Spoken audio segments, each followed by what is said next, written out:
Chuid de fás agus Forbartha na nOibrithe Deónacha, tá muid hísan seo Caisleán nua ar Turas Champála háirithe. Clachmuid na nOibrithe Deónacha ag saoil iomail úrdóibh áit go déaglann a bheith chuirla scileanna éasfiachta acu fríd gréamhaíochtaí soltmhar a dhéanamh lá agus a hagusdóibh ag an am céanna. Chuirthaí an Turas seo de scileanna na daoine óga, scileanna páirseanta, sóisialta agus sáthangolaíochta.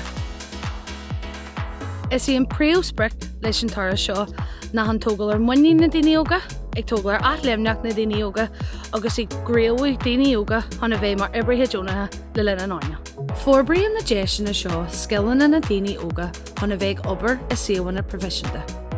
Tá luthar ar form na nóg a bheith takeú leis na nOibrithe Deónacha seo agus tá muid ag dúil leis an airneall a spráige agus a dainniú amach an seo.